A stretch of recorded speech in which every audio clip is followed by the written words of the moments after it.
everybody! We need to remember that we need to sit on opposite sides, because otherwise it says you're Miss Jen. Oh, that's okay. Here, let me just move it. Oh, it's too heavy. Nope. It's so heavy. Hi, everybody, and welcome to Minute to Skim It. This is our really fun review show we've been doing for something like 7 years now. Always the same time, same day, different channels sometimes. We're going to go through a bunch of really cool comic books that are releasing to your LCS probably tomorrow. There you go. Perfect. Nice. We get our books, our Scout books, on a different schedule than the normal Diamond schedule. So everything from Scout's going to be reviewed today, or at least as much as we could fit in to the schedule. Hey, Steve. So we're going to get started because there's a lot of books that we went through. I'm going to start with Behemoth. This is a Nobody's Child, which is interesting because I don't know why they named it this, because that title does not tell you anything about the book. But maybe later on in the series, we'll have an aha moment for why it says this. So in this universe, they have figured out that they can use not only rhinoceros horn, but other parts of rhinoceroses to make fixes for a great many ills. And everyone is bought into the idea that it's the only way to fix anything. So they've essentially hunted all the rhinoceroses on Earth to death, except for this one rhinoceros here who he doesn't even have horns anymore. But they still want him for other parts, I guess. And he is hanging out with this gentleman in Africa, and he's just trying to, I don't know where he thinks he's taking the rhinoceros to go, but there's no more. They killed all of the rhinoceroses' children, and there's no more rhinoceroses to make another baby with. So that's so I don't sad. know. I'm so sad for the rhinoceros. I know, it's sad. My goodness. So it's kind of cool. It's like him. He's kind of a BA. So the book is mostly people coming at him, bro. It's set kind of in the future where everyone kind of, imagine if you were thinking about what the future would look like.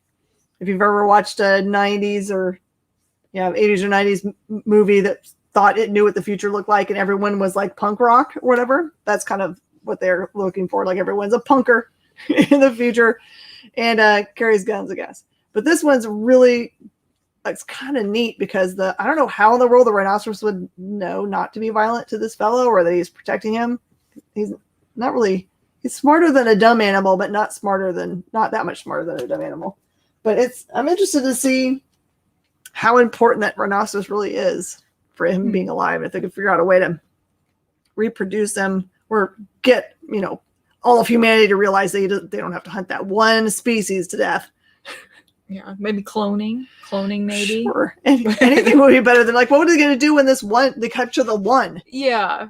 Do we all die? I don't know. The future punk rockers are not thinking that far ahead. No, they are not. Alrighty, let's see. I'm going to start with a Scout book. Oh my God! It's okay. It's a symbiote. That'd be fine. We had so many books. They're flying off of the rack. Mm-hmm. I'm gonna start. So I had never actually gotten to read a Scout comic before. This was my first. Is this your first Scout? With Scout comics, I got to read 3 of them, I think. Mm-hmm. Yeah. So I'm gonna start off with Dancing with the Dragon, which is I like it because this guy. It's about this guy here, and as you can see, he has main character hair, as you might say, about an anime person, but he has very dramatic hair.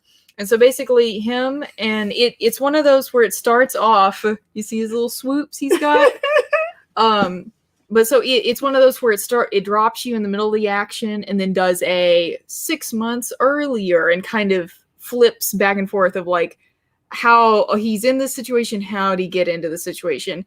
And really, it's a very classic, kind of crime thriller where he's a limo driver who then gets a hold of the right, or maybe you might say the wrong cell phone. Him, and this is his girlfriend here on the cover, and they're having money problems. They see maybe an easy way out, but as we can see from the fact that he is being chased by gangsters in the beginning, it is not going to work out so well for them. So it's really good, especially if you like crime action movies. This is a really good comic to pick up. Yeah, I got to interview.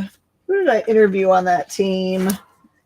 McKinnon, and I thought it was the pitch for it was amazing because basically, as being said, he's really just a limo driver for the mob, and decides he's gonna, if he wants to make more money, he's gonna have to go on the other side. So I love stories where it takes normal people who would have no business to be in being like organized crime or whatever the thing they try to do, and you're just like, why?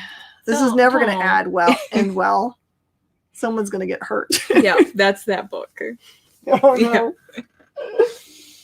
All right, from Valiant Comics, Ninjak number 3 is out this week. Small background, this is Colin King. His superpower is exactly like Tony Stark's, except for this dude doesn't need armor. He is a billionaire playboy philanthropist, except for I guess maybe not philanthropist either. He's just a ninja. But he's really cool. And this one, it's neat because the art style is like Tradd Moore's art style. If you're familiar with Tradd Moore, it's really kind of blocky and monochromatic. Except for this is Javier Pulido doing this art. So I'm just trying to help you understand the art style. And trying to remember where we end up with this. Oh, this is like super surrealism in this issue because he meets up with one of his fellow secret spies and breaks in to try to find somebody as part of their organization. Think about the guy in the chair, kind of. And it just gets super trippy from there because they break into this weird room. The floor has a bunch of holes in it, and there's voices coming out of the holes, which he both hears and then experiences. It's a super trippy book. That's wild. And actually, I just got a glimpse of it. It's so colorful inside. The outside looks kind of like a moody Batman sort of, vibe, but the inside of that was like bright and blocky and awesome. That's interesting. I've never read Ninjak. I might need to pick that up. Yeah, it's different than it's ever been before. So if you've ever read Ninjak and you're like, I don't know about this, try it now and see if you like this style. Alrighty, so let's see here. I'll go to Nightwolf, which I read from Lone Wolf Comics, which is Ms. Jen informed me that this is basically just the creator putting out his own books, right? Which is always awesome to see, like the most independent of independent creators. And Nightwolf, which are they all going to be on sale this week? Okay. So this one's probably not an LCS book. But I supported this creator at the Kickstarter level, and it kind of made sure I've kept up with them. And they finally have put out all the way through issue 5. So I just wanted to make sure that I kept on supporting this because we've had them before and really sold out quickly. So we just want to make sure we had another chance. And I thought we've never reviewed the book before, so we should give people a chance to maybe try to hunt this guy down. I never read it before. Miss Jen's super familiar with him. But it was, and I didn't really know what to expect going in. And because you can tell the front very supernatural vibes. And this first comic, though, it just took me back to like 90s rom-com, with the spiky hair, and they're at the mall. And it's definitely ramping up to the supernatural elements. But there's a lot going on with the characters themselves, even before the supernatural parts come into it. And of course there is like the big bad at his lair and his lurkers hangings on. But the core story that we see in this issue is the main character going through his regular day. He's starting to have nightmares. You know he's going to start turning into something, gaining power. So it's always good to see those discovery stories, you know. So it's really good, and I really, really enjoyed it. I'm amazed that this came out of such a small team. Like, that's awesome. Yep. The parent company, or the one that they use as a banner, is Lone Wolf. Mm-hmm. So if you want to go hunt it down on the internet, you can. All right, this one is, we're so close to the end of this storyline of trying to figure out what really is going to start happening. There's a big reveal in this issue. This is Extreme Carnage Agony, which introduces the last of the symbiote. I don't want to say brotherhood because they're mostly girls, but sisterhood, I guess. But they've been trying to figure out, even the symbiotes themselves have been trying to figure out where is Carnage and what is the end game for them. It seems to be politically motivated. Like, they really do believe that they need to try to figure out how to save a specific political figure who they believe is going to be under attack. And everything is not as it seems at all. So you forgot to drink coffee. Oh no, that's not good at all. But this one's great. Agony is a really cool character. You don't need to know anything going in, just like the rest of the books that introduced characters through the series. They've done enough information and introduced the character enough that you can just jump in, and then by the end of that, you'll know all of the symbiotes on this side, the good side. So, good side. So that, you know, if you saw them in a movie soon, you might be able to be like, I know all about them. All right, my next one is another of the Scout comics that I got to enjoy this week. This is Life Formed, which Ms. Jen informed me that this one has already been out, but is now being put out again by Scout. Mm-hmm. And this one, I came away from reading this not really knowing what the heck was going on in a good way. You know, like, it starts off with this little girl who is on the cover, and she just has a regular life, her and her dad living together, the normal things of life. And then there's something, and my first reading of it, I thought the parts of it where it's introducing this sort of alien race, I thought that was like her imagination. I don't know if you thought that, or maybe that was just my first interpretation. So I thought, oh, this little girl is having a nice little imaginative thing about aliens. Then they show up, and it wasn't an imagination, and things don't go well, and they get real weird. And it's awesome, and I am really looking forward to the trade paperback coming out, because this one is beautiful, it's action-packed, it's awesome.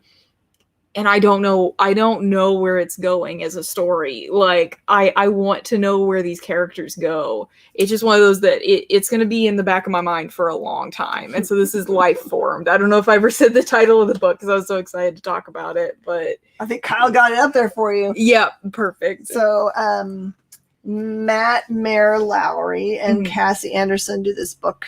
And the reason I know their work already is because they also were, like most people in all of comicdom, they put out their own work as a self-published work and get noticed by companies that are smart, like Scout.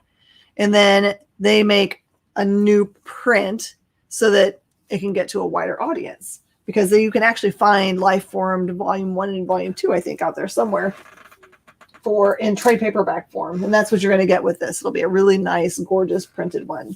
And I like the way they do this, where if you've never been introduced to those characters before, you can try out that number one. And if it's your jam, grab the trade when it comes out. All right. Oh, Impossible Jones. Carl Kessel and I got to sit down and jabberjaw for a while this week. And we talked about Impossible Jones, which is an amazingly silly, fun look at a superhero. You know, like, I always say that it's super hard for me to buy into any superhero books and most everybody else that aren't Marvel or DC, because that's where we kind of grew up, right? This is one of those, like The Boys or Invincible or Jupiter's Legacy, that are forgiven for being superhero books because they have such a different look at superhero life that it doesn't feel like another superhero book. So in this one, Impossible Jones here finds herself empowered with superpower in a world in which there aren't very many other superheroes. So think that there are only really 4 or 5 other superheroes in the whole world. So it's not a crowded superhero scape like it is in the Marvel and DC world, where you throw a rock, you can find a new one. But the twist is that she is really the thing that no one else knows about her is that she's really a thief. That's how she started her life. And I don't think that has changed now that she has superpowers. So she lives a dual life. And you can tell that from this awesome Howard Chaykin cover, in which you see her as a superpower person here in the front with her cool costume. And then, her stealing jewels and other things in the background there as her other personality. So it says, using your power for good, not evil. I think that's maybe some air quotes in there. Air quotes. Yeah. Oh, the next one I get to talk about is Ma. And this one is not for kids. But and also trigger warning, there is discussions of sexual assault in this book. And I really it's a really good book. It reminds me a lot. There is sort of a specific sort of small subgenre of horror that is like assault revenge, and that's what this book series is setting up to be. Basically 2 sisters go, and the one sister is dragging the other sister to go to this it's sort of a commune that's also sort of like a health retreat. I don't know what to really call it. Yeah, and so it's supposed to be this place where there's all these women and there's sort of a guru over them, and the guru is supposed to really help all of these women to get past their trauma and everything. And the 2 sisters, the one sister really wants to go because her friend went. The other sister, who is the one who's actually experienced a lot of trauma, is just kind of there, kind of getting drug along. And this comic, this first issue, really is just introducing the characters, but you can see where it's gonna get gross, in the good horror-y sort of way, I'm sorry, but the word Ma just makes me uncomfortable. Yeah, at first, growing up in the South, I read it as Ma, but that's not it. It means Ma like the mouth. But yeah, there's definitely some creepy, spooky stuff going on in the background of that one. I think I know the creative team. Nope, new to me. Cool. I love it. All right, Kang the Conqueror #2 is releasing this week. The cool thing about the first issue is, for everybody that wasn't familiar with the character, it helped you understand all of the different kind of dynamics of Kang himself. So on the front here, it actually presents, I think, a lot of his forms. So Kang has appeared through time as he's called himself Rama-Tut, which is when he was, around during the Egyptian times. And also Immortus, which is the character we saw in the Loki show. That's the one we saw at the very end. That was Kang, even though he never called himself Kang. He just called himself the Conqueror. If you remember, he says that. He goes, some people call me the Conqueror. And then just his normal Kang self. So, and in the first book, he meets, or maybe he goes to seek out his younger self in a different or same timeline. Maybe he just goes in the same timeline and goes picks him up. And it tells him he needs to go get out there, I guess. I don't know. It basically takes him as a travel through time, trying to fix something which looks like it's going to get all the kinds of messed up. So at the very end of the first issue, he had taken him and introduced him to the part of time when he's Rama-Tut. That picks up straight from there. this is going to get really complex really fast because without spoiling too much, if you know enough about Marvel history and other big characters that come out of the Egyptian time period, there might be another ultra powerful character that is from that same time period that probably isn't going to, take kindly to having other powerful characters show up. So enjoy Kang the Conqueror. I loved it. Do you think that's kind of like a look back at, do you think it's the Marvel history that like has already been written that goes along with other characters' backstory? Or do you think are they introducing new things? Like, if I were to read that, am I kind of like learning like the history of Kang and like the history of like some of the other Marvel characters, or is it totally new? I haven't seen anything that overwrites anything that I know, but I also don't know a lot about the back history of this character. Most people associate Kang as being a character that's more likely to show up with Fantastic Four, the Avengers, not with characters we've been seeing him show up with, like Loki. So okay. Cool. All right. This is the book that I had my eye on just because this is sort of my wheelhouse of books. I've been excited for this one to come out for a while. This is Primordial. I was very concerned because if you know about space, which I love space, the first monkeys and little animals that were sent up didn't work out so well for them, unfortunately. But this is really interesting. I will say right now, if you are reading Department of Truth right now, if you are enjoying Department of Truth, get this guy. Is that your jam? Yeah. This is it's basically alternate history. It takes place in 1961. The idea is, as they're introducing it, is that when the first experiments happened, when they were first launching rockets and they launched the first monkeys into space, it went so badly that they never sent people. So this is totally alternate history. And basically the official story from the government, because it starts with government conspiracy as well. That's why I'm saying Department of Truth, folks, be here. And so they say the monkeys died immediately, like before they were even launched into space, but someone finds evidence that they didn't die, that the government has covered something up. So very weird government conspiracy with monkeys and aliens and possible interdimensional space stuff going on. So if you're a fan of Ancient Aliens, the show, you probably like this. Probably. If you are a regular watcher of Ancient Aliens, you will like Primordial. I'll say that.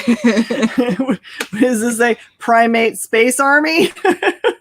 There's only 2 of them, so I don't know, but we'll see. Maybe that's a number 2. So she said number 2. Sorry, I'm a kid. All right, Eternals, Thanos Rises. I'm going to be full disclosure on this one. I don't know a lot about the Eternals except for what I've seen in the trailer, and I read the first Eternals series or the first Eternals in the most current series that came out. And this is the front half of this book is so heavy into believing that you know who the Eternal characters are that are part of it, that it just assumed too much in my case. And I didn't stick with it long enough to get to the part where Thanos was important. It does give a timeline in the very front page, so it tells you where this storyline lands, and I'm sure it's super important to what's coming and going forward for the Eternals, linking into main storyline stuff for Marvel. And I'm gonna have to give it another chance.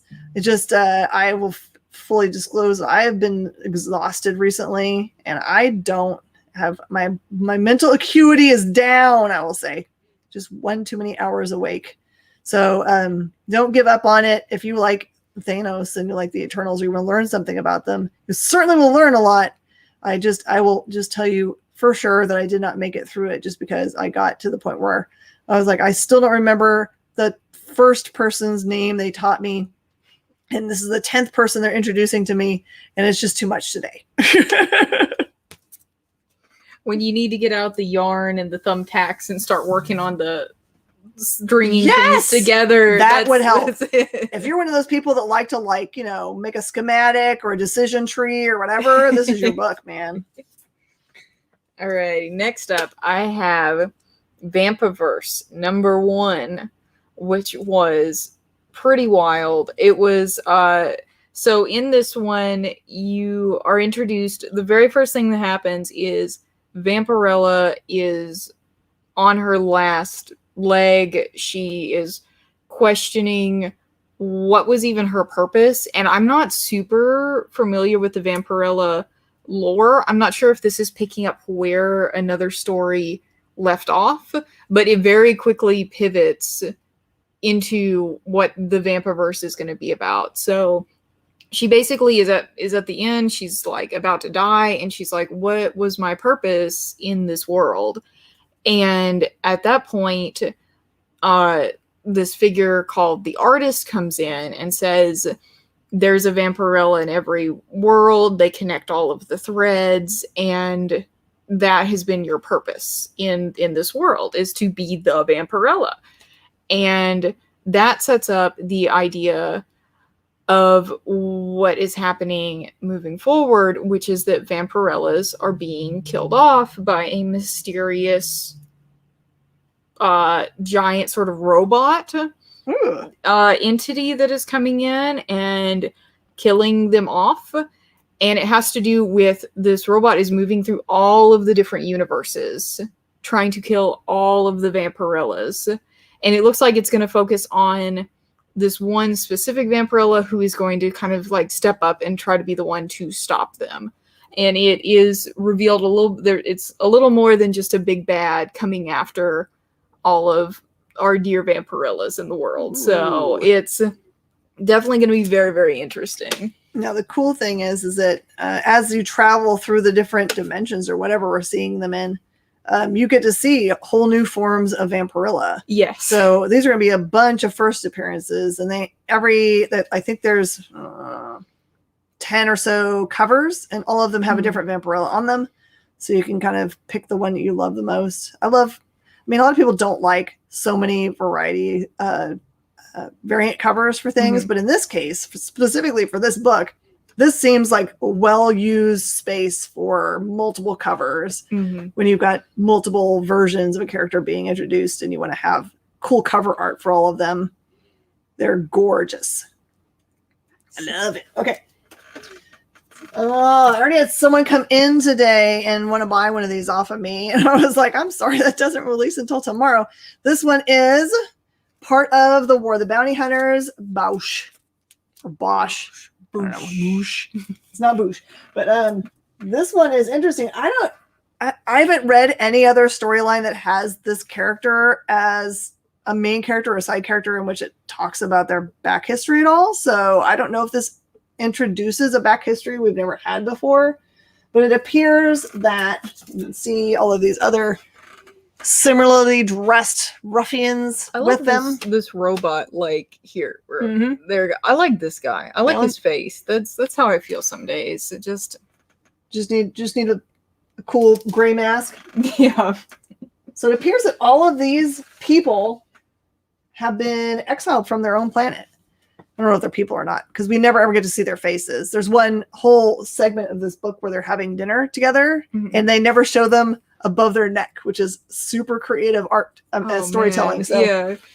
But it appears that as part of the main storyline, which the War of the Bounty Hunters is all about, it happens between the time when Boba Fett seals Han in carbonite and is supposed to deliver that to Jabba the Hutt, and the actual delivery. Han gets stolen, and other bounty hunters run him all over the galaxy or whatever. So this is part of that main storyline. But this one focuses on this character specifically and their pals as they get hired by someone in the Star Wars universe to go and kill off this the board of directors of, I don't know, maybe a competing super org. And, you know, the Star Wars universe isn't as boring and pedantic as it being just like an actual straightforward, like bored or whatever. Mhm. There's definitely gonna be Star Warsy parts of this. So definitely read this book. It's a lot of twists and turns. Learn something neat about the universe.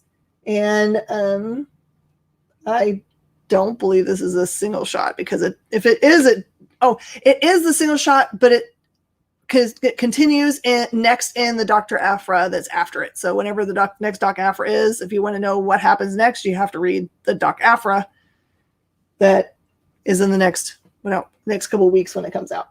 Is this Bausch? Yep. Okay. I wasn't sure if the group was saying Bausch. Yep. That guy. Okay. Cool.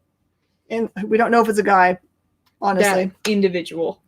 Bounty hunter names are just random sounds from around your house. That's Yeah. true. Or sneezing noise you make. No. Sneezing noises that you make are anything Kirby monster. Mm-hmm. Every Kirby monster is just some weird noise that your aunt made while they were sneezing. Oh no. It's true. Go back and look at them. Oh man. All right. And next up is The Last Annihilation, Wakanda. So this one's really interesting because really the main character that you see in this is M'Baku. And he is... I love M'Baku! He's the main character. You're going to love this when you get a chance to read this. And so it's called Wakanda because it's... how do I describe it? A lot goes on in this book. It starts off as, and this is also in the Last Annihilation timeline, which I haven't read the other ones from this. I think this is like the 6th or 7th comic of that. And it basically starts off where there is a planet in trouble, but politically it's a little tense because that planet does not really want help from the intergalactic Wakandan what do they call it? The empire that they have. And they don't really want help. And it also deals with M'Baku kind of dealing with not really feeling like he has a place and kind of looking for his place.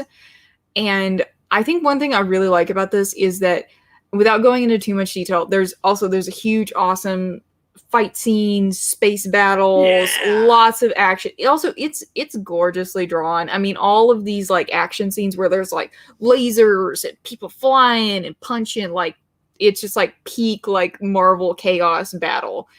And I really like it because it's got sort of that like symmetrical, there is a problem and then the solution sort of mirrors something that has happened in the past. It's really interesting. It's sort of like something that kind of makes my brain happy of like, oh, that makes sense. That's clever. That's cool. But you're just gonna have to read this because I don't want to go into too much spoilers with it, but awesome space battles, really cool, like problem solving.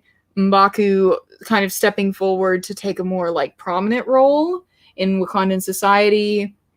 It's awesome. So I know that everyone wants Shuri to be the next Black Panther, but I really think that M'Baku makes more sense. He's willing to put the welfare of the entirety of the Wakandan people ahead of his rule of his own sect of them. And to me, that speaks to a leader that they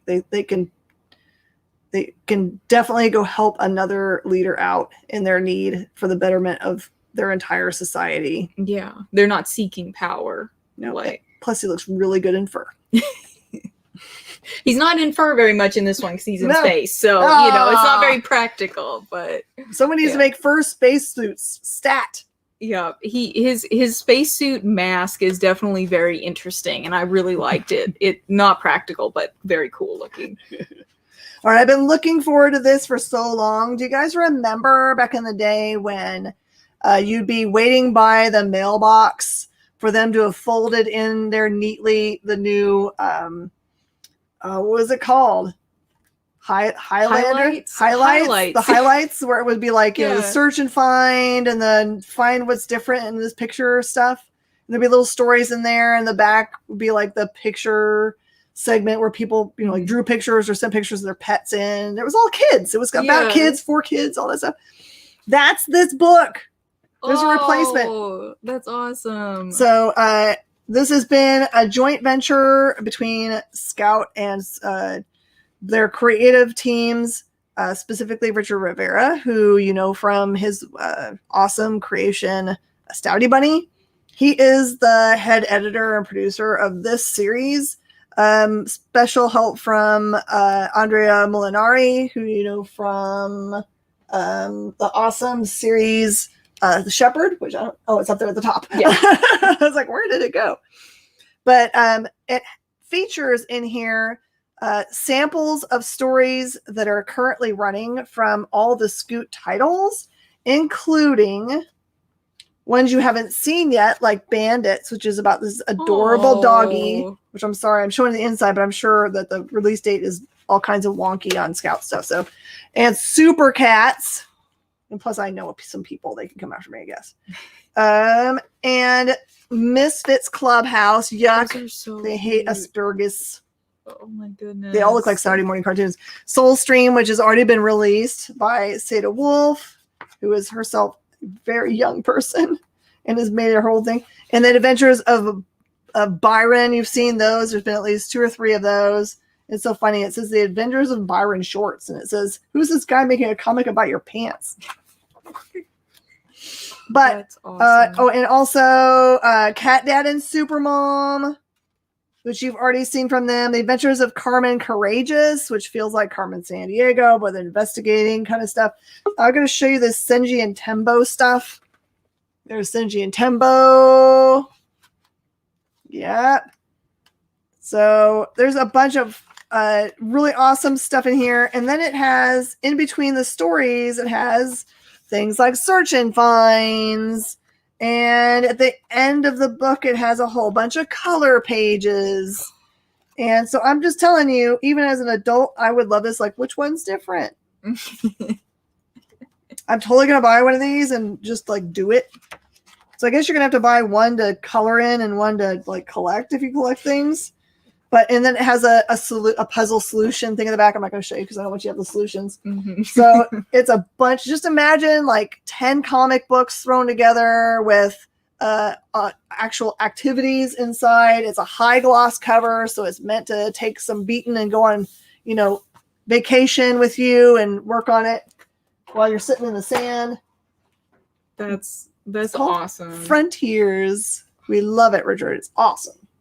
Are they gonna do like a whole series of those? As far as I know, this is the first of a lot of them. Oh, that's awesome! Get it for your kiddos. Like if somebody had gotten that for me as a kid, that would have been awesome. Pam, you're gonna love them.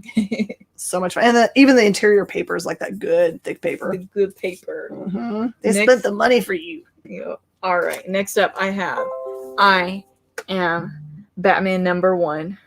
Are you Batman #1? This is Batman #1 of the new Batman. It's but you said you were Batman #1. I know that's very confusing. It's okay. We'll get the string and the thumbtacks out later and figure it out. But so I'm gonna do my best. I'm not deep into Batman lore, and I feel slightly unqualified to talk about this.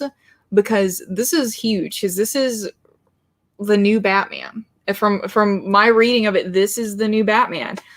Which there was I Am Batman #0 that came out in the past. I'm not sure when that one came out, but it's. Do you remember when it came out or no? Yeah. So this one is really unique because it is Batman origin story, but not the original Batman. This is new Batman. This is, and this isn't much of a spoiler because it happened in #0 and it's revealed very, very quickly. The new Batman is going to be Jace Fox, who is the son of Lucian Fox. And he has decided in this comic, Batman has not been seen for 6 years. He hasn't been heard of. Everyone assumes he's dead. So, because just nobody has heard from him or seen anything from him. So Jace Fox decides, I am going to put on the mask. I'm going to put on the suit. I am going to go be Batman. But he's not trying to be the original Batman at all. He is like, I am taking this in a different approach. he does not have the money that Bruce Wayne had. You know, he does not have all of these resources, and that's something that he brings up. He's like, I'm just a guy in the suit, you know, out. That is true. I'm not assuming Batman is dead, but he's assuming that he's gone and the world needs Batman. Mm-hmm. So he's going to come in. It's really interesting because he has a totally different philosophy than Bruce Wayne. And he really sees that in the past, Batman has swooped in, kicked some butt, and then bye, you know, good luck. See you next time. But he really wants to become a part of the community, become a symbol in a different way than Batman became a symbol, which was like a symbol way up in the sky. Yep. And it's so funny because he is fighting some crime, and then the cops show up, and he doesn't do the like whoosh, like Batman, like I'm disappeared. And the cops are like, why are you still here? Shouldn't you be going? And he's like, no, like I want you to see me. I want the community to see me. I'm here. I'm fighting for them. Like, it's just a way different take on Batman, and it's really cool, and I'm really, really excited for where it's going to go. It'd be interesting to see if he then gets the support that someone that puts himself like that out there like that should get. Yeah. Which also, in this one, it's super illegal to be a costumed superhero. Like, super illegal. And there's, like, the magistrate is coming after him. So there's a whole level of danger of him taking that approach. But he's doing it because that's his values. So...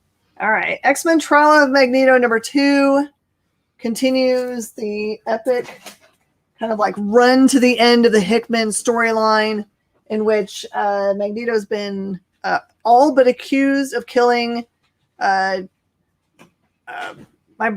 brain just stopped, Scarlet Witch, and they have visitors to Krakoa to try to suss things out. They're actually coming to claim her body. And then it becomes this like crazy race to erase people's mind. Now, keep in mind, the people that are coming to the island to claim the body are Vision, Captain America, and other Avengers, right? They're not mutants. They are not Krakoans, so they can't be there. They were invited to come and pick up the body. But then for some reason, it becomes this big like game of cat and mouse to like have them not see anything that's going on Krakoa, because no one, I guess, on the outside world knows anything about the eggs that allow them to regenerate. So they have as many lives as they want. And that, I don't know why they didn't think that through ahead of time. Maybe they should have covered that stuff up with a blanket before or something. But yeah, should have like charge of the tarpings. Someone who needs to cover up the mother tree or whatever it is. So anyway, so that's essentially what this becomes. And then there's a huge twist at the end. Like, this is a definite don't miss if you care anything about what's happening going forward with the storyline. And there's gorgeous art in it. Yeah, I love that's actually the variant cover that we have there, and it is gorgeous. Yep. All right. So next up, we have Titans United from DC, and this one is really good. I mean, like I said, I'm not super well versed on the history of DC. I'm guessing this is just them starting up. It says 1 of 7, so this is going to be a story with like this set of Titans, which I grew up. We were talking about this at we were eating that. I grew up with Teen Titans. I loved that series so much. So it's really cool for me to get to read about them as adults, like full-fledged crime fighters. And this one's really interesting because this starts up. Basically, they're responding to a civilian who all of a sudden has started shooting lasers out of his eyes. Like you do. We all have had those days. But no, I'm just kidding. I've never shot lasers out of my eyes. But yet. But so he is shooting lasers out of his eyes.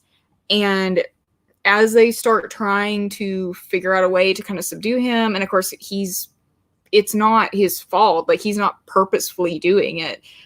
He keeps exhibiting more and more powers, and they are trying to deal with that the best they can. And it's really interesting. It's kind of setting up like, something bigger is going on that's going to be the main story, but you're not really sure what it is. And so that's definitely, there's going to be that element of sort of mystery and like investigative, trying to figure out why this happened to this person.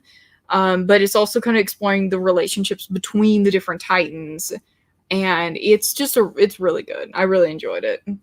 That's so cool. Yes. All right. I laughed so loud when this was the first book I read, because I with Mike Berry last month, I think, about Action Tank. And I have been so looking forward to it. It really is a very simple upfront tale about a boy who wakes up from, instead of being in his bed, he wakes up what looks like on another planet, is wearing a cool space uniform and has interactions with things that are impossible. Like, what does it call it? It's a unicorn with 4 horns. So whatever that works out to. Math. Anyway, it's super surrealistic in what is going on, kind of like if you made up a story and were telling it to your kids at bedtime, which might be where this is from. But it is so creatively written. It's so funny. And the way that the art is, the way that your eye follows the page and the reveal on the page to go with the dialogue seems so brilliant. I know that this cover, when you're looking at this cover, you're like, I don't know, this looks like a basic book. It's so not basic, so stinking good, and very, all the creativeness of this book. Don't let this, you don't miss it. It's only $2. I'll give you the $2. Is it the full first issue, or is it a preview? Yeah, this is the whole first issue. This is issue number 1. That's awesome. It's killer. And I love it so much. What does he have? Is it like a shield? Looks like on his hand. Yeah, it looks like he's got a shield. Kind of looks like a pot lid. A little bit. But yeah, I knew when I ordered the book, I let the cover art inform my decision. I should not have. I should have gone by what I heard from Mike Berry from his mouth. So I will say, don't also let the cover fool you into not enjoying the heck out of reading a book. It will be the most fun you read this week. Awesome. Because we're running out of time, I'm going to speed along here. Red Shift number 2. Remember, Scout's doing this awesome thing where they put out their number 1 book and then they give it a couple of months for you to think about and have the opportunity to put it in your pull box list so that you don't miss out the rest of the series. So this one is about, we've already populated Mars, but it's not all it's cracked up to be, and resources are very sought after, hard to get. So this is basically about them on Mars trying to, there's water rationing and there's stuff that's going on behind the scenes. It doesn't matter what planet you're on. There's always going to be something going on behind the scenes with resources. And in this case, it's not like you can just go get them somewhere else. They live essentially on under a big dome on Mars, and there's nowhere else to go. So if you like cool sci-fi with a lot of drama, it feels like a Wild West town, honestly. That's awesome. And that's the way the Wild West felt too. Water. Alrighty. So this one is, listen, I'm gonna read off the whole title. It's Harley Quinn, the animated series, the Eat, Bang, Kill tour. And it's number 1. It's going to be a 6-issue series that is picking up where the animated series, the 2 seasons of I think there's 2 seasons of the animated series out. That sounds right. Maybe. And this is basically picking up where it left off. Kind of from what I was able to read about it, it kind of sounds like this is going to be like a little bridge between the 2nd season and the 3rd season. Okay. But I have not seen the animated series, but I still enjoyed the heck out of this book. Like it's very fun and not for kids. At first I saw animated series and I saw kind of like a cute art style and I was like, oh, maybe it's for kids. It's not. It's great for adults. And so I don't want to spoil it too much because, like I said, it picks up at the end after 2 seasons worth of animated content.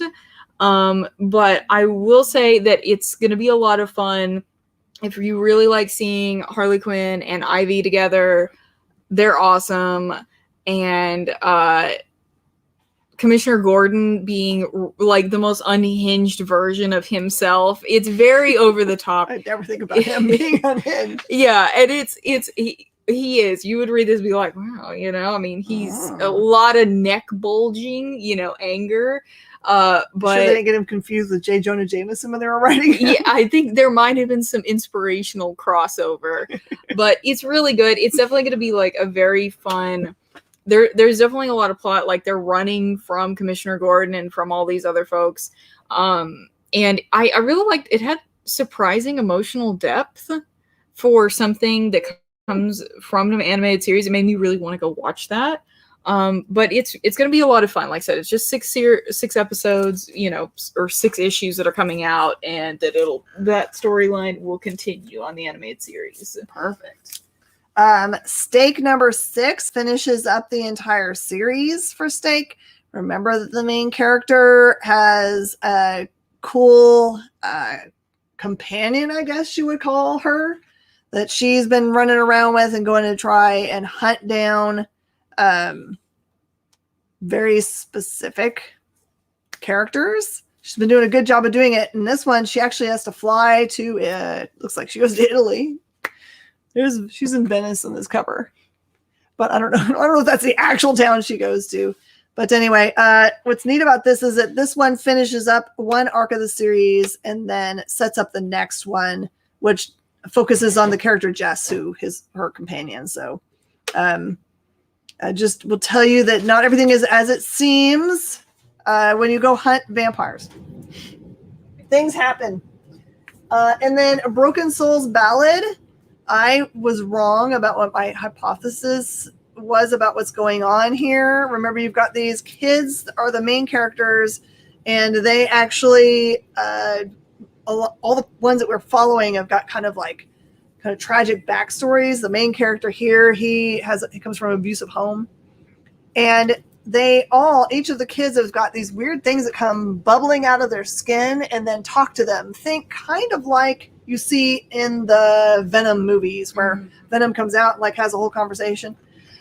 It's like that, but the voices in which they speak to the kids are not positive voices. And I don't know that they're making it any better for them. I don't see them coming out and being like, here, let me take care of your abuser for you. Yeah. So it's a really cool, deep, dark. I'm sure there's a huge twist that we're going to get privy to, but they still haven't given it to us yet. So, and then we've been waiting a good long time, and it's worth the wait for the next one. This is number 2 in Joseph Smolke's Cherry Blackbird, which is the 18-plus book in which she herself is a rock and roll star, but she got there because she sold her soul to the devil. And she is under a time constraint in that she has 1 year until she owes that soul in person, in which she has to go to hell.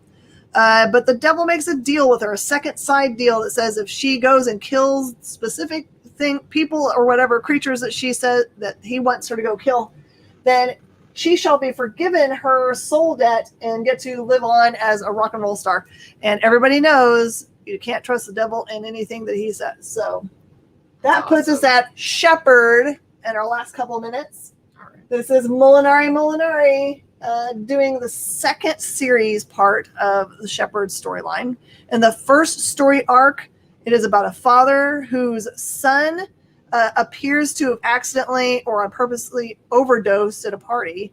And the dad feels very strongly that his son is somewhere on the other side and needs him desperately. So the dad crosses over too and ends up in this weird, we'll just call it a thin place between heaven and hell, in which they're having to deal with what's going on there. This series is very specifically focused on the military folks that end up in that, what they call the seam.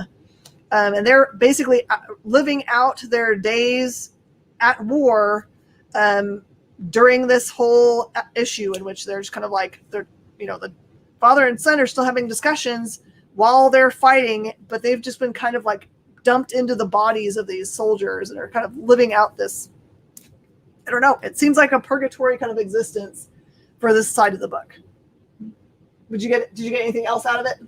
No, yeah, I didn't read the first series, but yeah, it was really interesting, and it was really interesting that they talked about like how that was kind of helping, and their goal is just kind of help the soldiers to deal with all of that trauma of like when they died during battle. So it was really, really interesting. Very cool. And we did not even read everything that there is that's interesting that's coming out this week. The one big trade paperback to make sure you don't miss is the Stray Dogs trade paperback, which comes out this week. It's a big deal. It was, some of you guys may have struggled to get all of the regular Stray Dogs issues, so grab this up. It's a really awesome read. It's about a dog that can't remember, about how it happened that she ended up at this strange guy's house with all these other dogs that seem like they're happy being there. And you find out through the storyline that he's really a serial killer, and the dogs are the trophies he takes after he kills their owners. So super looks like Disney, but is very Silence of the Lambs. All right, everybody, do not forget to contact your local comic shop and let them know what you want on their pull box for this week. You still have until tomorrow morning to make sure that gets done. If your local comics shop lets you add this late, comicshoplocator.com is where you should go. I've been Miss Jen, and this is me, Bean. Bye. Thank you so much for watching us. We'll be back next week, same time, same channel, with more reviews.